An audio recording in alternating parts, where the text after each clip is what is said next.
नमस्कारम, जय श्री कृष्णा। स्वागत है आपका एक बार फिर से हमारे YouTube चैनल सनातन धर्म ज्ञान में। सनातन धर्म ज्ञान YouTube चैनल में आपको श्रीमद् भागवत गीता जी के सभी अध्यायों के सभी श्लोकों का हिंदी में वर्णन मिलेगा। पिछली वीडियो में हमने श्रीमद् भागवत गीता जी के 15वें अध्याय के सभी श्लोकों का हिंदी में वर्णन किया था। आज की इस वीडियो में हम श्रीमद् भागवत गीता जी के 16वें अध्याय से शुरू करेंगे।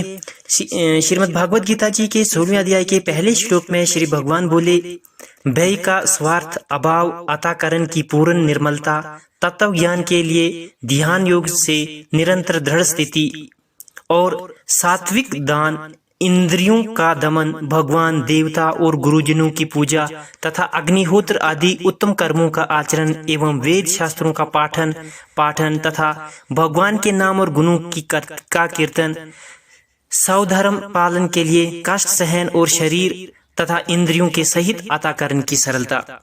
दूसरे श्लोक में बताते हैं, मन, वाणी और शरीर से किसी प्रकार भी किसी को कष्ट न देना, यथार्थ और प्रिय भाषण, अपना अपकार करने वाले पर भी क्रोध का न होना, कर्मों में कर्तापन के अभिमान का त्याग, अताकरण की उपरति अर्थात चित्त की चंचलता का भाव, किसी की भी निंदा न करना, तब भूत प्राणियों में हेतु रहित दया, इंद्रियों का विषय के साथ सहयोग होने पर भी उनमें आसक्ति का न होना, कोमलता, लोक और शास्त्र से विरुद्ध आचरण में लज्जा और व्यर्थ चेष्टा का अभाव। तीसरे श्लोक में बताते हैं, तेज, क्षमा, धैर्य, बाहर की शुद्धि एवं किसी में भी शत्रुभाव का न होना और अपनों में पूज्यता के अभिमान का अभाव, यह सब ही अर्जुन देवी संपदा को लेकर उत्पन्न हुआ पुरुष के लक्षण हैं।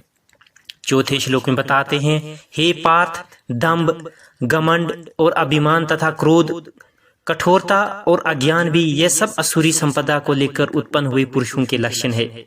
पांचवें श्लोक में बताते हैं, देवी संपदा मुक्ति के लिए और असुरी संपदा बांधने के लिए मानी गई है, इसलिए हे अर्जुन तू शोक मत कर, क्योंकि तू देवी संपदा को लेकर उत्पन्न हुआ है।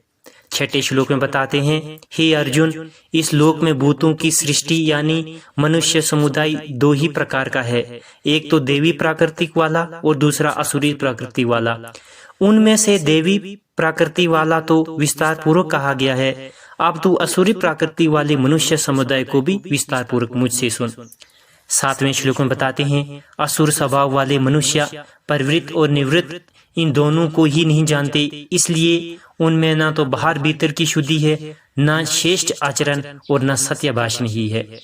आठवें श्लोक में बताते हैं, हे असुरी प्रकृति वाले मनुष्य कहा करते हैं कि जगत आश्रय रहित, सर्वथा असत्य और बिना ईश्वर के अपने आप केवल स्त्री पुरुष के सहयोग से उत्पन्न है, अतएव केवल काम ही इसका कारण है, इसके सिवा और क्या है।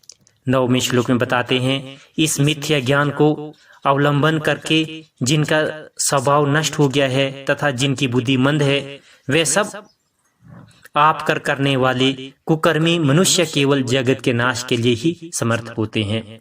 10वें श्लोक में बताते हैं, हे दंभ, मान और मद से युक्त मनुष्य किसी प्रकार भी पूर्ण न होने वाली कामनाओं का आश्रय लेकर अज्ञान से मिथ्या सिद्धांतों को ग्रहण करके भ्रष्ट आचरणों को धारण करके संसार में विचरते हैं। 11वें श्लोक में बताते हैं, तथा वे मृत्यु पर्याप्त रहने वाले, असंख्य चिंताओं का आश्रय लेने वाले, विषय भोगों के भोगने में तत्पर रहने वाले और इतना ही सुख है इस प्रकार मानने वाले होते हैं। 12वें अध्याय में बताते हैं, 12वें श्लोक में बताते हैं, वे आशा की सैकड़ों फांसियों से बंधे हुए मनुष्य काम क्रोध के परायण होकर विषय भोगों के लिए अन्यायपूर्वक धनादि पदार्थों का संग्राम करने की चेष्टा करते हैं। 13वें श्लोक में बताते हैं, वे सोचा करते हैं कि मैंने आज ये प्राप्त कर लिया है और अब इस मनोरथ को प्राप्त कर लूंगा, मेरे पास ये इतना धन है और फिर भी ये हो जाएगा। 14वें श्लोक में बताते हैं, वे शत्रु मेरे द्वारा मारा गया और उन दूसरे शत्रुओं को भी मैं मार डालूंगा। मैं ईश्वर हूँ, ऐश्वर्य को भोगने वाला हूँ, मैं सब सिद्धांतों से युक्त हूँ और बलवान तथा सुखी हूँ। 15वें और 16वें श्लोक में बताते हैं, मैं बड़ा धनी और बड़े कुटुंब वाला हूँ, मेरे समान दूसरा कौन है। मैं यज्ञ करूँगा, दान करूँगा और अमोद प्रमोद करूँगा। इस प्रकार अज्ञान से मोहित होने रहने वाले तथा अनेक प्रकार से भ्रमित चित्त वाले मोह रूप जाल से समामृत विषय भोगों में अत्यंत आसक्त असुर लोग महान अपवित्र नरक में गिरते हैं। 17वें श्लोक में बताते हैं, वे अपने आप को ही श्रेष्ठ मानने वाले घमंडी पुरुष धन और मान के मद से युक्त होकर केवल नाम मात्र से यज्ञ द्वारा पाखंड से शास्त्र विरहित यजन करते हैं।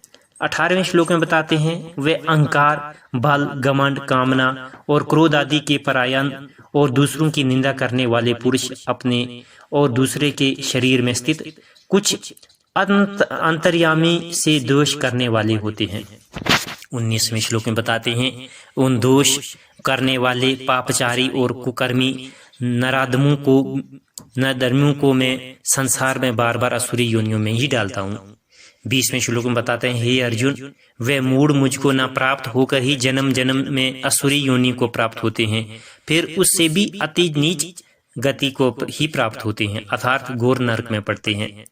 21वें श्लोक में बताते हैं, काम, क्रोध तथा लोभ ये 3 प्रकार के नरक के द्वार आत्मा का नाश करने वाले अर्थात उनकी अधोगति में ले जाने वाले हैं, अतएव इन तीनों का त्याग देना अच्छा चाहिए।